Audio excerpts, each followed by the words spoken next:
What's up? Dylan here, and it's raining outside. It's definitely a rainy day here in Colorado, but today I want to talk to you quickly about how to value, or just a thought process to how to value a cryptocurrency. So this is something that I've wanted to learn more about, and perhaps I can produce a more in-depth video when I get access to my computer workstation and all that. I've been kind of working out of office for the past week or so. So once I get back to my computer workstation, I can do perhaps a little more in-depth videos where I have some charts and all that kind of stuff, so I can show you those visuals rather than just me talking. So perhaps that'll be helpful. If that sounds interesting, let me know. Again, the question was how to value cryptocurrencies. And this came from my little brother. We were on a Zoom call with my mom for Mother's Day, and we started talking about cryptocurrencies, because what better gift to give to your family than the knowledge of the power of cryptocurrencies? And if you believe in them, then you should do your best to spread the word and get other people to see that. Because if you believe they're the future, if you believe Bitcoin is going to become one of the premier stores of value, or you believe Ethereum is going to take over and be the next internet, or you believe in Dogecoin, whatever it is, right? Then it's worth telling people about and sharing your knowledge, and of course not pressuring them, but letting them form their own opinions, and just opening up the door to them and saying, hey, here's what I know, here's why I believe, here's why I believe it, and then here's how you can find out more, right? Just doing that, it goes a long way, right? If you have people that you trust are doing that to you, or if you're doing that to other people, you could actually help people out significantly. I know if someone would have told me about Bitcoin, like a close friend, and sat down and talked with me about it back in 2013, 2014, 2015, basically any year before now, I would be much better off today, right? Than I was, just because someone I trusted, someone that was close, took the time to explain it to me and educate me, right? So it is very powerful to be that person that learns about this stuff and can share it with people that you know, right? Because that goes a long way, especially with this, cryptocurrency is still so new. Most people don't know very much about it at all. And so there's just a lot to overcome, and it will happen. But don't you think your parents will thank you if they don't know about investing in Bitcoin and cryptos, and you convince them to maybe put some of their portfolio in there, right? And then in 5 years, Bitcoin is at, $1 million. That'd be pretty cool. I know I'd be pretty happy if someone had convinced me of that. So just thinking back to the past, obviously the past, you can't predict the future just from the past, but thinking back to the past, if things are similar, then we can continue to see growth in this industry. I don't think anyone really disagrees that there won't be growth in this $2.5 trillion industry right now. Investing in a rapidly growing industry isn't necessarily a bad thing. Again, but I'm not a financial advisor. I'm just some dude on the internet.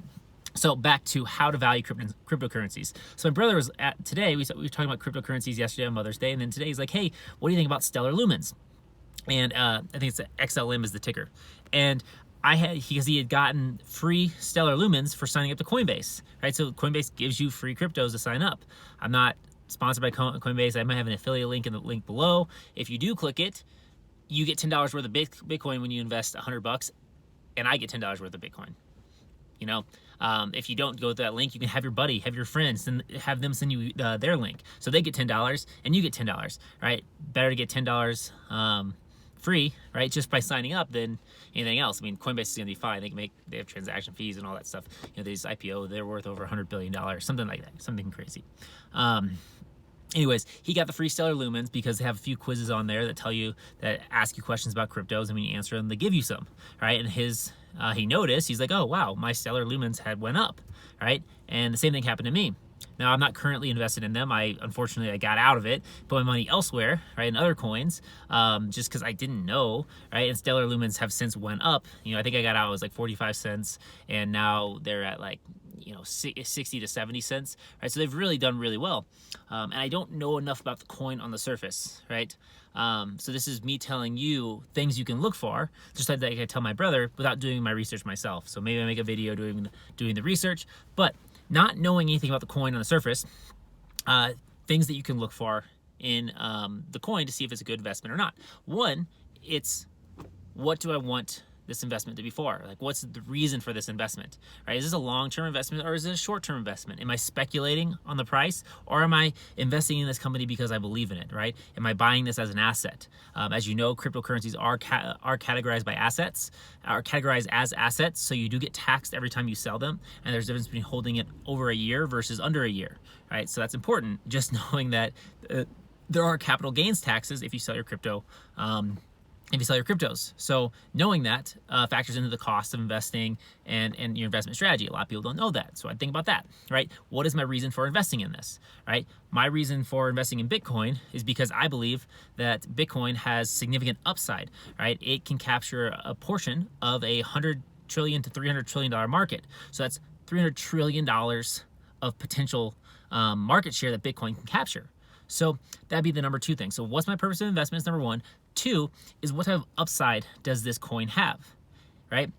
So Bitcoin, right, if you really believe in what it does as a store of value, as a digital gold, as a better form of gold, as a store of value, for more, more concise, better arguments on this, just go look up Michael Saylor, and look at what he talks about using Bitcoin as a store of value, right? And you can apply that store of value argument to other cryptos. Bitcoin just happens to be the biggest and the potentially best, but that's not saying that the others won't take its place, right? Do your own research. Anyways, so store of value cryptos. So Bitcoin has a potential addressable market that it could capture, absorb, of $300 to $500 trillion. 100 on the low end, really on the low end, like 10 trillion if it just becomes the size of gold. But then if it captures, if it outperforms bonds and equities and things like that, it can really capture a percentage of those markets and really scale up, right? So there's a lot of upside there. Okay, so that's number two. Understand how much market share it could actually capture. Number three would be, what is the relative price of the coin to the market share? Right? So is the coin overvalued or undervalued in relation to how much market share it currently has and how much market share it can actually capture, right? So if it's a long-term investment, right, then you want to think about, all right, well, Bitcoin's at 50 to 60,000 right now, I think 55 or whatnot, and it's at $1 trillion or so market cap. If it goes to 10 trillion, right, that would be a 10x in price, so moving it up to 500,000. If I think it has the potential within the next year, 2 years, 3 years, 5 years, whatever your time frame is, to get to 10 trillion, right? If I buy it at 50, that's a really good deal, right? 50,000. So rather than saying, oh, 50,000, that's a lot, you look at it like, well, 50,000 compared to 500,000 if it starts to fill out and absorb more of that market share, okay? And you can, then you can think about, how is it priced at 50,000 or 55,000? Well, you take about the amount of money in there, divide it by the number of coins, and you can project this out. You can look up the coin schedules for all these cryptos and see how many coins they have. So this brings us to point 4, right? Something to think about. So one was what do you want with it? 2 is how much market share. 3 is the price relative to that market share. And then 4 is like, why is something like Stellar Lumens priced at like 65 cents and Bitcoin's at 65,000? Well, 1 is obviously the market cap of it, but 2 is also a function of how many coins are out, right? The more coins that are out, that crypto has, some have millions, some have a couple million. Bitcoin has 21 million. Ethereum has like over, I think I should know this off the top of my head, but it has over 100 million, right?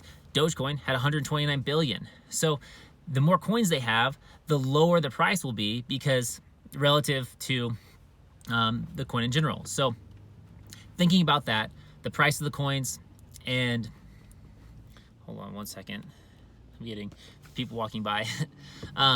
So thinking about the number of coins that are around, that are in the crypto, that helps you understand the value of the crypto. So it's not necessarily like Stellar Lumens is cheaper than Bitcoin.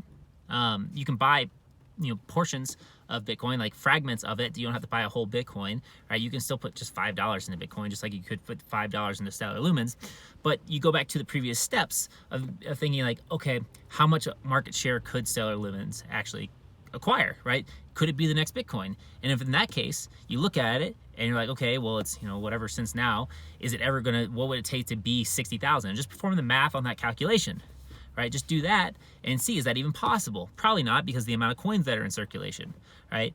But then you want to look at percentage gains, right? What percentage gain, because that's what you'd be looking at for your investment. It doesn't really matter if you buy something that's worth, it costs $1, or you buy something that costs, $50,000. If you put $1,000 in each, right, and they both 10x, your investment's still 10x's, right? It doesn't matter if the 50,000 one goes to 500,000 or the dollar one goes to, goes to $10, right? $1,000 in times 10, you're 10xing your investment, right? So thinking about it like that. So what upside investment potential?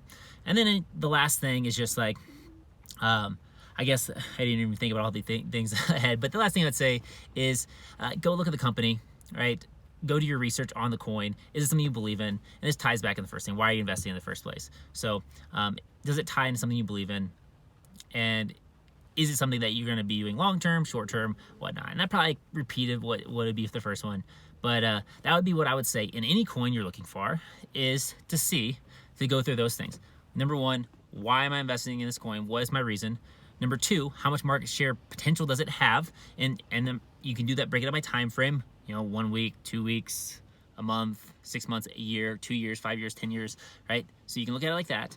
Three, what is the price relative to that, right? To its market share? Is it overvalued or undervalued? Can it go up?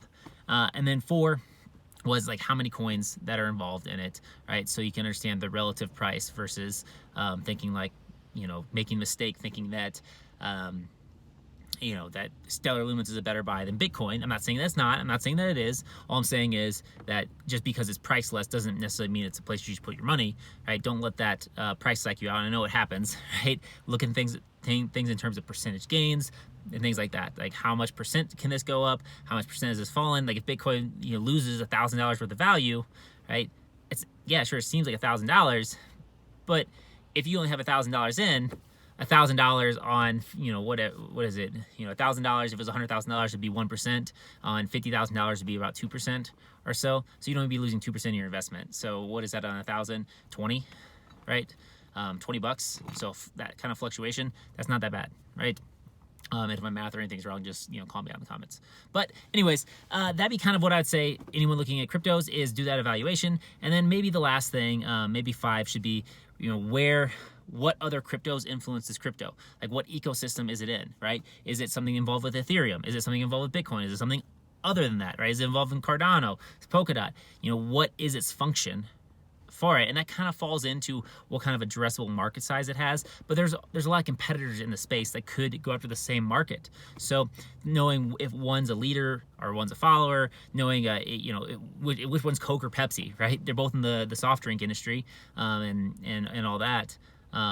But knowing can the market even sustain multiple people, or are multiple companies or businesses, right? How many?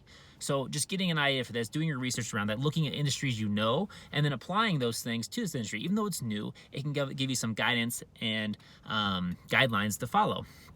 All of this is saying is, if you're curious about a coin, do your research. Don't just buy emotionally and impulsively, right? I mean, you can, but you're gonna be better off once you do your research and learn these things and think through this process that I outlined here, because you're gonna make better investments. You'll be more happy with them, you're more secure with them, and chances are you're gonna do better than just buying things on a whim. But of course, there's always just dumb luck. So who knows? Again, don't get your financial advice from me. I'm purely providing this as educational content, informational content. I am not a financial advisor. Go talk to one that understands crypto. Don't talk to one that doesn't understand crypto, because they're not going to tell you about it. So find ones that understand crypto if you really want a professional opinion or advice on what you should do with your finances and whatnot. But that's it for today. So if you could, it would be really helpful. Like, subscribe to this video, comment below, share with your friends. If you found this helpful, go subscribe to my Patreon. It's down in the comments. I think it's like $7 a month, and I have some content like this. I share some videos, more inside stuff. I'm developing that, building it out, and so that really helps me with my work. And then yeah, stay tuned for more. So videos a day are continuing. Look forward to more in-depth videos. Maybe I can do some with charts and fun stuff like that. I'm gonna start doing live things in the future. So that's gonna get more fun. So I appreciate you following me. I appreciate you tuning in. I appreciate you listening, and I love your feedback. And with that, have a great day. And if you're driving, I'm obviously pulled over to the side, so I'm not driving right now. But if you're driving, don't watch this while you're driving, right? Hands-free. And then if it's wet, if it's raining like it is here in Colorado, drive safely. If it's not, have a great day. enjoy yourself, and I'll see you soon. Peace.